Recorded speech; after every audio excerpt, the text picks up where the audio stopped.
Meeting of the Attleboro School Committee is called to order. Please rise and join in the salute to the flag. I pledge allegiance to the flag of the United States of America, to the republic for which it stands, one nation, under God, indivisible, with liberty and justice for all.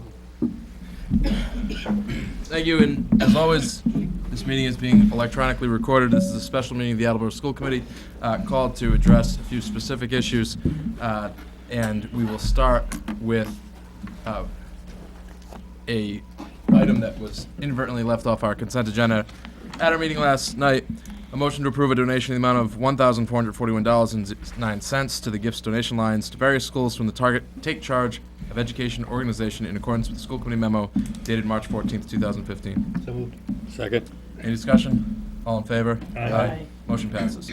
Our next item is just a reminder that at our last meeting on March 9th, the Strategic Planning Mission Vision Ad Hoc Committee presented in very thorough fashion the revised copies of the mission statement and essential beliefs and the draft of the vision statement that is being proposed for the district. That group continues to meet, and they are looking forward to waiving that policy. And if we were to follow the administration's recommendation, it would be a half day for students, a full day for staff, with professional development activities taking place on Friday, April 3rd, which will make up for the professional development activities that were canceled on Friday, February 13th because of the loss of instructional time due to weather cancellations.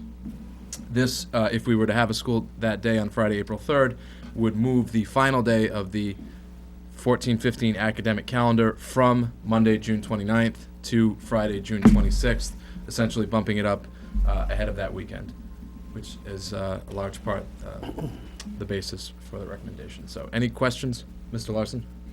No, I didn't have a question. Okay. Any other questions? Okay, so I'll make a motion to authorize the administration to hold school on Friday, April 3rd, 2015. This will be a half day for students, full day for staff, professional development activities making up for those that were canceled earlier in the year. Second. Any discussion? All in favor? Aye.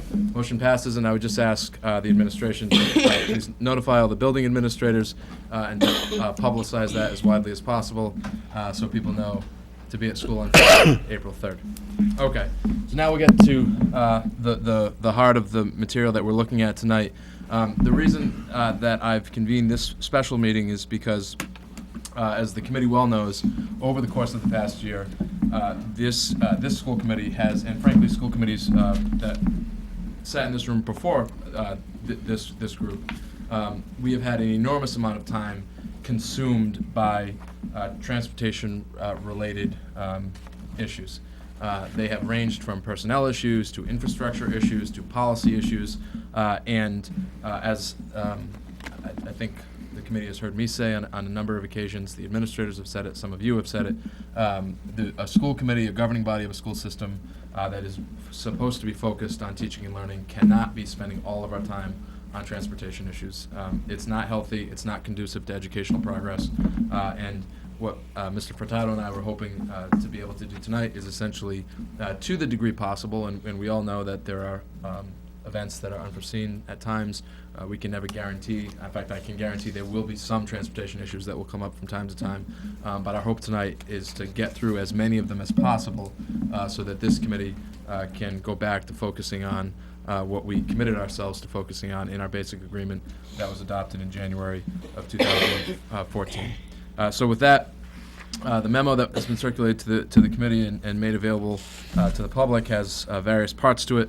One part, as you know, has essentially already been crossed off by our actions of March 9th in adopting the amended policy EEA. There is at least one other cleanup policy that we'll have to take care of at some point in the near future. It's just, as we discussed on Monday night, the policy immediately following EEA, which I believe is EEAA, that just spells out the kindergarten transportation and the free entitlement being expanded, regardless of geographic distance, being extended to first grade students as well, which was part of the policy amendments to EEA. So we'll get back to that quickly at some point, and it will not eat up a lot of time, but we'll go first to the first part, which is the issue that relates to the bulk of our transportation services, which are those offered by our principal vendor. The contract that we have right now with the Bloom Bus Company is a 3-year contract with the school committee options for subsequent years. Mr. Furtado, on behalf of the administration, has issued a recommendation that the contract option be exercised. Mr. Furtado, anything you want to add to that? No, Mr. Chairman. The document that the school committee received explained the magnitude of the increases for the coming year.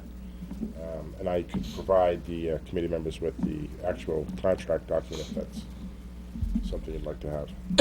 The relevant information in terms of what's changing from what we have now to, which again, there are always rate changes and those incremental changes take place in each year. The contract happens over the first 3. And they're extremely modest going Yes. into next year.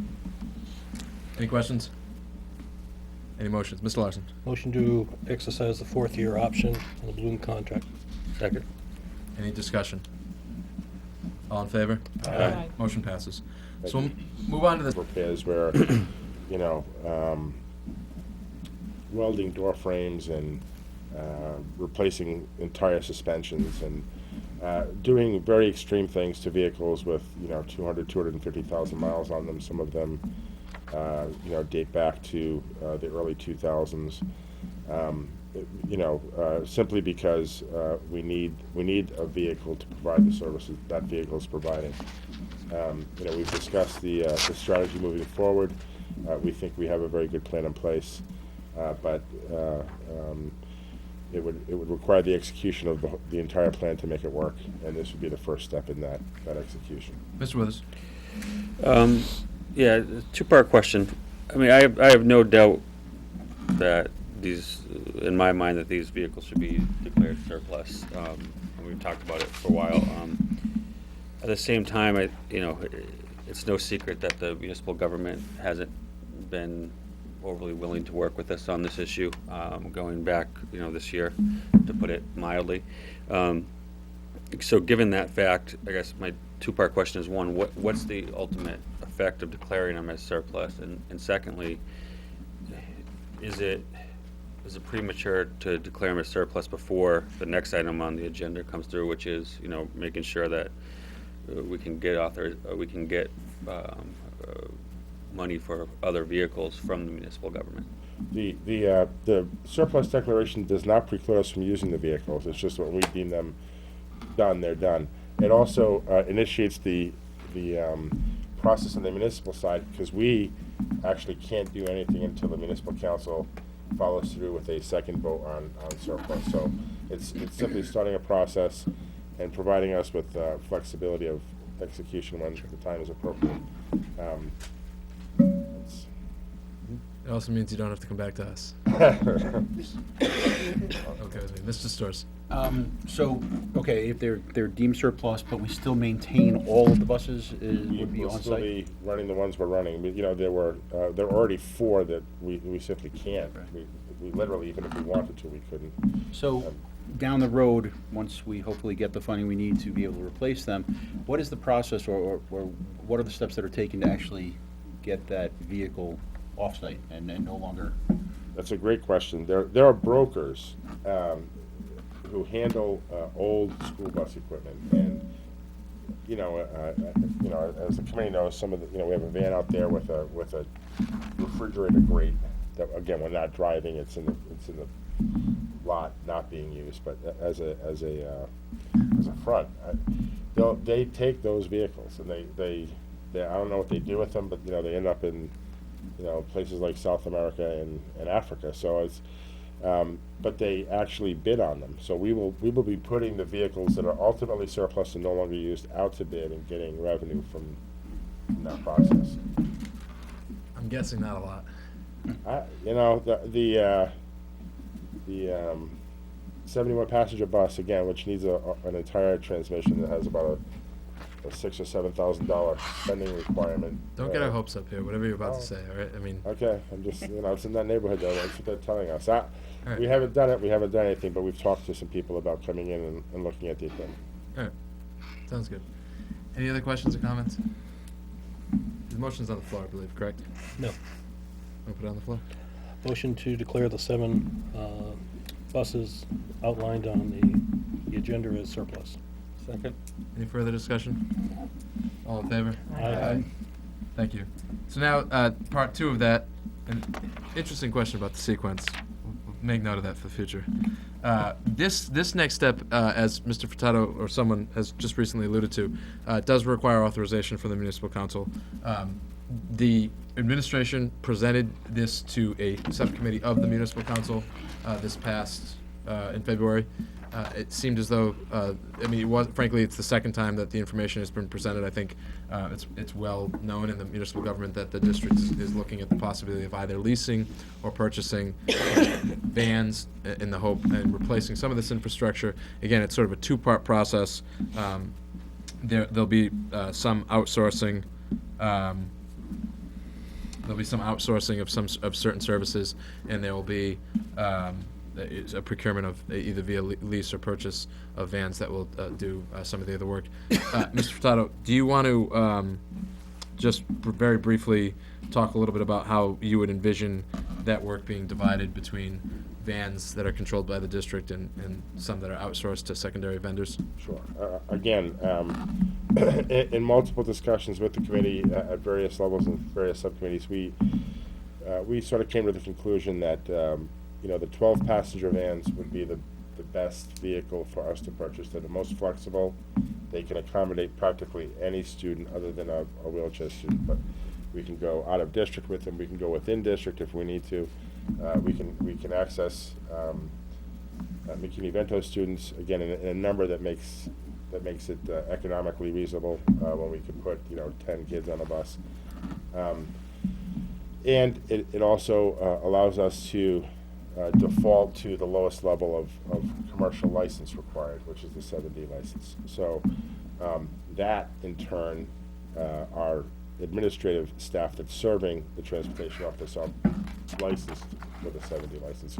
So that gives us even more flexibility when drivers are out or in case of emergency.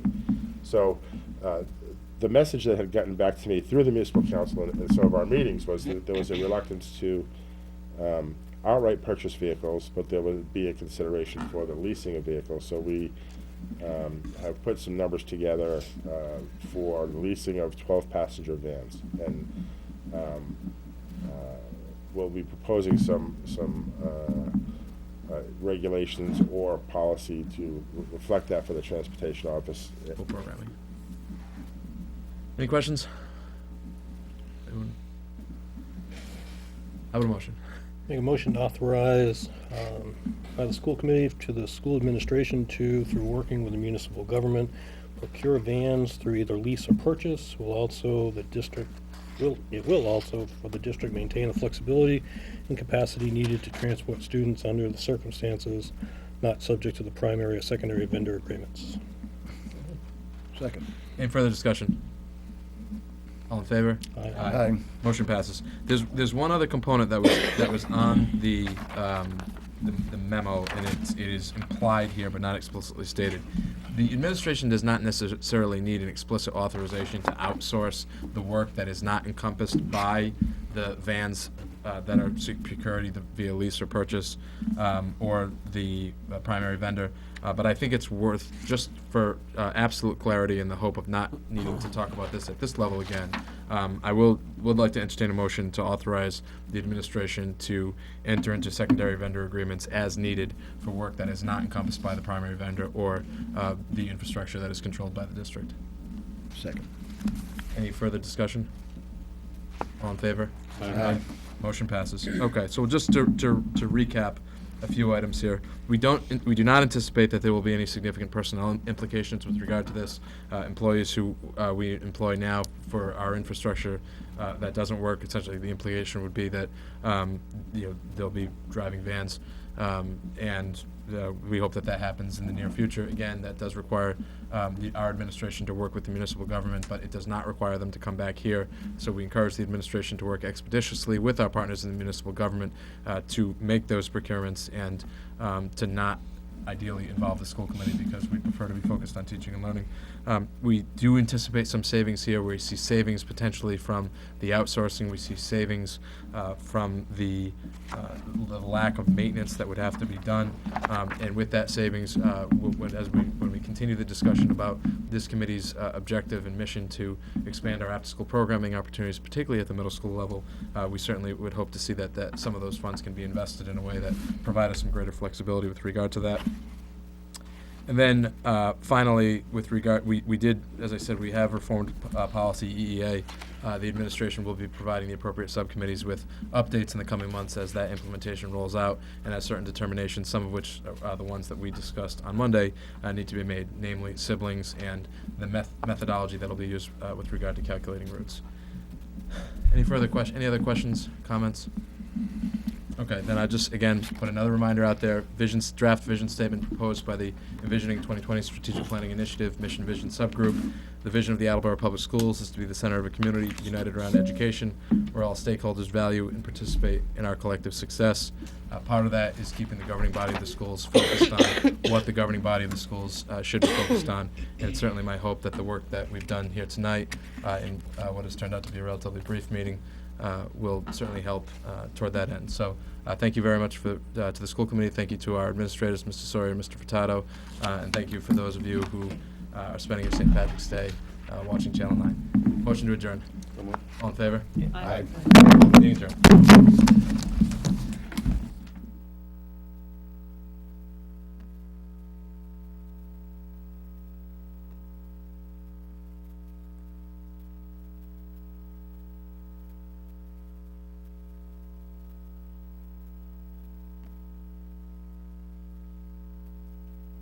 Minutes. I didn't think you had yet in there.